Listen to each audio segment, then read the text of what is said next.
नमस्कार, मी गिरीश बी L O. आपल्याला 2002मधील मतदार हा मॅप करायचा आहे 2024मध्ये असणाऱ्या यादीमध्ये आत्ताच्या. हे करत असताना आपल्याला ही विंडो दिसते बेलो ॲपची. यामध्ये खाली बघा, mapping of इलेक्टर with provision SIR, यावर आपल्याला टच करायचे, क्लिक करायचे. क्लिक केल्यानंतर हे दोन ऑप्शन दिसतील. वरती जे आहे हे 2002मधील SIRमध्ये सापडलेल्या यादीमध्ये आपण ती यादी मॅप केलेली ऑफलाईन, यामध्ये ॲड करायचे आहे. आणि खाली जे आहे यामध्ये ज्याचे वय 40पेक्षा जास्त आहे आणि त्याची 2002मधील SIRमध्ये नाव नाही आणि लग्न होऊन आलेली महिला, हे असे लोक mark इलेक्टर for self as progeny त्याच्यामध्ये ॲड करायचे. आणि पहिल्या याच्यात मॅप इलेक्टर विथ प्रोजेनी SIR यामध्ये 2002मध्ये सापडलेले मतदार आणि आजच्या यादीमध्ये असलेले मतदार ज्यांचे वय 40पेक्षा कमी आहे ते ॲड प्रोजनीमध्ये आणि मेन मतदार 2002ची यादीमध्ये असलेले मतदार इथं ॲड करायचे. बघूया. सर्वप्रथम यावर आपण क्लिक करणार आहोत. क्लिक केल्यानंतर जो वोटर आपल्याला मतदार मॅपिंग करायचं आहे त्याचं नावसुद्धा टाकू शकतो. आता मी टाकलं सोशे. बघा, लगेच आलं साहेबराव देवराव सोशे. सोशे नाव हे भरपूर असू शकतं, म्हणून त्याचा आपण इपिक नंबर टाकूया. इपिक नंबर टाकताना शेवटचे 4 क्रमांक किंवा 4 डिजिट टाकू शकतो. 4302. हे बघा, लगेच तो मतदार आलेला आहे. मग याला आपण त्याचं डिटेल बघूया. नाव, 2024ची यादी जी आहे आत्ताची, त्याचा इपिक नंबर आणि त्याचा पार्ट नंबर. हे रेकॉर्ड 2024ची आत्ताच्या यादीमधलं आहे. आता याला आपण मॅप इलेक्टर करूया, मॅपिंग करूया. यावर टच केलं. पूर्वीचं स्टेट हे ॲटो आहे याच्यामध्ये, ते महाराष्ट्र दिसतं आहे आपल्याला. नंतर बघूया लास्ट SIR AC नंबर, म्हणजे पूर्वीचा त्याचा मतदारसंघ कोणता होता. यामध्ये आपला पूर्वीचा 186 दिसेल. हळूहळू आपण खाली आलात. यामध्ये पूर्ण ॲटो फिल आहे. आल्यानंतर बघा, इथं आपल्याला 186 दिसतं आहे. यावर आपण टच केलं की त्यावर तो फिल झाला आहे. आता पूर्वीचा पार्ट नंबर हा त्याचा आपल्याला टाकायचा आहे 2002च्या यादीमधील. मी टाकतो यामध्ये 124.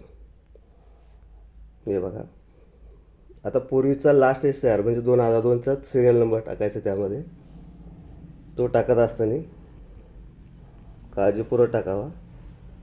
बघा, लगेच त्याचा पूर्वीचा रेकॉर्ड आपल्याला दिसतं आहे. यामध्ये वरती जे व्हेरीफाय डिटेल्स आहे, वरती जी डिटेल्स आहे ती आपली 2024च्या यादीची आहे. त्याचं नाव, रिलेशन नेम आणि इपिक नंबर. खाली जे डिटेल्स आहे त्याची पूर्वीची 2002च्या यादीची आहे. बघा, यामध्ये त्याचं नाव, रिलेशन नेम आणि पूर्वी इपिक नंबर नसायचे जास्त, त्यामुळं दिसणार नाही. मग हे पूर्ण मतदाराचं रेकॉर्ड आपण तपासलं माहिती, मग आपण यस म्हणलं तर तो बघा लगेच मॅपिंग होईल. रेकॉर्ड अपडेट सक्सेसफुली, यावर आपण पॉपअपला क्लिक केलं. ओके. आता बघूया तो मतदार आपला मॅप झाला का. आपण नाव टाका किंवा ते 4 डिजिट टाकले इपिकचे तरी दिसेल. बघा, लगेच साहेबराव देवराव सोशे हे ॲड झालेले. आता याच्यामध्ये तो मतदार ॲड झाला. आता याच्या खालील आपल्याला जे मतदार ॲड करायचे, ॲड प्रोजनी, हे त्याचे वंशावळमधील मुलगा, मुलगी, नात आणि नाती हेच करू शकतो, इतर कोणीही नाही. त्यानंतर याचे वय 40पेक्षा कमी असणं गरजेचं आहे. चला मग आपण यांची ॲड प्रोजनी करूया. ॲड प्रोजनी करताना बघा इथं ज्याला ॲड करायचं आहे त्याचा आपल्याला इपिक नंबर टाकायचा आहे. बघा इपिक नंबर टाकूया आपण YIX 80 368 टाकल्यानंतर सबमिट म्हणायचं आहे. इपिक नंबर टाकताना हे अगदी बरोबर टाकायचं आहे. सबमिट केलं की बघा जो इलेक्टर आहे, जो मतदार आहे त्याचा आपल्याला पूर्ण डिटेल्स आले. Full name, age, gender, relation name. त्यानंतर हे जे मतदार आपण मॅप केला त्याला आपण ॲड प्रोजनी काढलो ते आणि हे याचं नातं काय आहे. इथं बघा रिलेशन विथ इलेक्टर, या दोघांमध्ये काय नातं आहे ते आपल्याला इथं सिलेक्ट करायचं. इथं बघा ग्रँडडॉटर, सन, डॉटर, ट्रान्सजेंडर आणि ग्रँडसन हे दिसतंय आपल्याला. मग आता डॉटर निवडूया आपण, ही मुलगी आहे तर हे त्यांचं रिलेशन विथ इलेक्टर डॉटर करूया. ठीक आहे, ॲटो केलं. आता आपण याला ॲड म्हटलं की लगेच ते ॲड होऊन जाईल. बघा ॲड प्रोजनी हे बघा एक झालेलं आहे. याला आपण बघू शकतो नाव. ठीक आहे, बघितलं. आता हे पूर्ण रेकॉर्ड केलं आपण. केल्यानंतर असं वाटतं की आपण ॲड प्रोजनी पण चुकीचा निवडला आहे किंवा मेन मॅपिंग केली तो पण चुकीचा निवडला, चुकीची मॅपिंग झाली, चुकीची ॲड प्रोजनी झाली. अशा वेळेस आपण काय करणार. हे बघा एडिट अँड प्रोजनीवर गेलो. इथं इपिक नंबर दाखवते, त्याचं पूर्ण नाव आणि एक पुढं लाल कलरचं बघा चिन्ह दिसतंय. यावर आपण आता हे मतदार आपण डिलीट करू शकतो. हे बघा कसं, यावर आपण टच केलं बघा रेकॉर्ड डिलीट सक्सेसफुली. आता इथं कॅन्सलला कट करायचं आहे. बघा ॲड प्रोजनी केलं होतं आपण ते निघून गेलं, म्हणजे ॲड प्रोजनी चुकीचा केला होता आपण तो निघून गेला. आता दुसरी गोष्ट, मेन मतदार आपण मॅप केला होता. असं वाटतं की याचं पण रेकॉर्ड आपण चुकीचं निवडलं आहे, चुकीची मॅपिंग केली. अशा वेळेस अनमॅप इलेक्टर यावर जर टच केलं तर हा मतदार पूर्णपणे पूर्वी जसा होता तसाच होईल. हे बघा अनमॅप. मग इथं त्याचं परत रेकॉर्ड दिसेल खालचं आणि वरचं.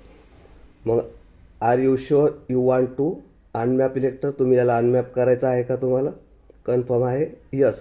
मग अनमॅप म्हटलं की बघा पूर्णपणे तो मतदार आपला पूर्वीचा होता तसाच झालेला आहे. म्हणजे मॅपिंग पण करू शकतो, चुकलं तर ते आपण दुरुस्ती करू शकतो. पुढील व्हिडिओ लवकरच शेअर करेल. धन्यवाद.